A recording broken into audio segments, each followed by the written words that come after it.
Un samedi après-midi, place Puerta del Sol, au cœur de Madrid. C'est le rendez-vous traditionnel de toutes les manifestations et de toutes les revendications. Aujourd'hui, c'est la revalorisation des pensions de retraite qui occupe le devant de la scène. Le gouvernement espagnol, dans ce contexte, vient de décider le lancement d'un projet pilote pour un changement radical du rythme de travail. En fin d'année dernière, il a approuvé une proposition du parti de gauche Mas País.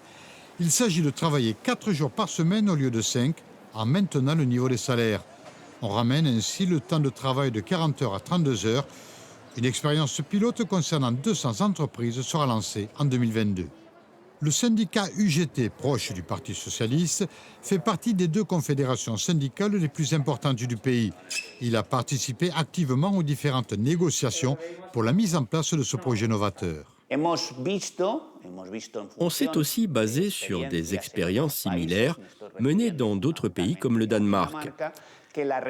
Là-bas, la réduction du temps de travail, sans diminution de salaire, au-delà du bien-être évident que cela apporte aux salariés, génère également des bénéfices pour les entreprises. Cela n'a rien de paradoxal. Dans toutes les premières études établies dans ces pays qui appliquent ce système d'une semaine de travail sur 4 jours, on a constaté que la productivité générale des entreprises s'est nettement améliorée. Les personnes travaillent moins mais sont plus efficaces. Et les entreprises qui les emploient sont gagnantes aussi. L'équation est simple, moins d'heures travaillées, plus de productivité et de meilleurs bénéfices à l'arrivée pour tout le monde. Le gouvernement espagnol a investi 50 millions d'euros sur une durée de 3 ans pour la mise en place de ce projet de loi sur la gestion du temps travaillé. Les surcoûts liés à cette réduction du temps de travail seront pris en charge par l'État à 100% pour la première année et de façon décroissante pour les 2 années suivantes. Combien va nous coûter cette réduction du temps de travail ? C'est la question qui revient le plus souvent dans ce débat. En réponse, l'État s'est engagé à financer et à assumer une partie de ces mesures avec une nouvelle loi budgétaire. Cela va dans le bon sens. Si cette expérience a réussi au Danemark, on ne voit pas pourquoi cela ne marcherait pas également chez nous. C'est ce que l'on souhaite ici, tout le monde y trouvera son intérêt, c'est une évidence. Francia Initiative, c'est un groupe international de conseil à l'entreprise. Créé en Espagne en 2000, il est aujourd'hui présent dans 14 pays de par le monde. C'est un groupe qui propose comme service un management intégral pour toutes les créations d'entreprises dans des domaines aussi divers que l'innovation technologique, les dossiers de financement ou les économies d'énergie. Ici, à Madrid, cette société emploie 250 salariés, principalement des ingénieurs. Leur politique de gestion du temps de travail a considérablement évolué ces dernières années. Dans notre entreprise, nous avons modifié la planification du temps de travail durant la semaine. Cela n'a pas posé de problème en interne. Avant, on était simplement basé sur le modèle classique des horaires de bureau, de 9 heures à 16 heures. Avec le temps, on s'est adapté aux besoins de nos salariés. La démarche fut de les responsabiliser. Nos employés organisent eux-mêmes leurs horaires de travail en fonction de leurs besoins. Cela a permis à chacun de choisir sa propre flexibilité et planifier au mieux sa journée de présence dans l'entreprise. Ce projet de loi sur la semaine de travail à 4 jours intéresse directement cette société internationale. Elle applique déjà en partie une réduction notable de la présence de ses salariés dans l'entreprise. Une semaine de travail ramenée à 32 heures en maintenant le niveau des salaires, un projet révolutionnaire pour certains, mais qui reste envisageable aujourd'hui. Ce qui est en train de se passer aujourd'hui en Espagne est quelque chose qui peut se reproduire également dans d'autres pays. Mais l'expérience réussie au Danemark nous démontre aussi qu'il est plus facile culturellement d'appliquer cette flexibilité du temps de travail dans les pays de l'hémisphère nord qu'en Espagne. Cette nouvelle loi sur le temps de travail s'inscrit également dans une perspective de développement durable.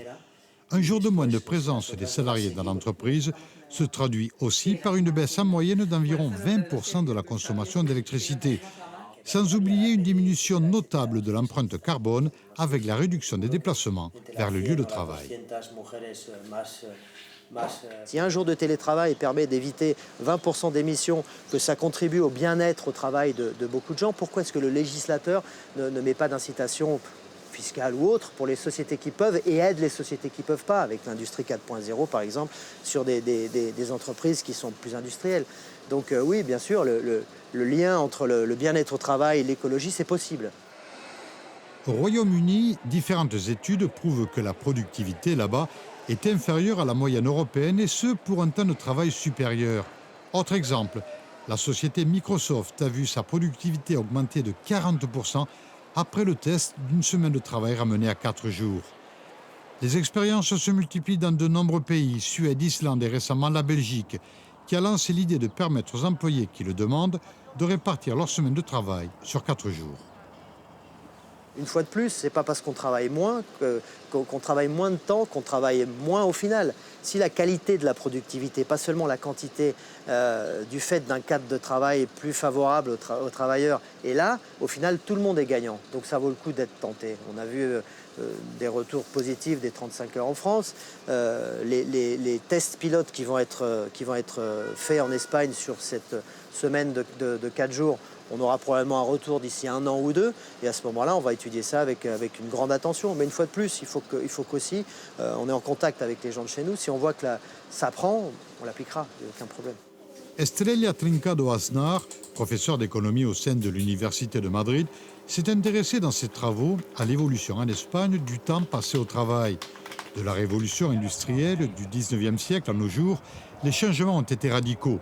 Ramener la semaine de travailler à 32 heures sur 4 jours, une logique sociale mais aussi économique à condition de bien encadrer cette nouvelle loi. Ce qui fait la force de ce projet de loi, c'est que les mesures envisagées se basent uniquement sur le volontariat. C'est une notion essentielle pour que cette idée d'une semaine à 4 jours de travail s'impose.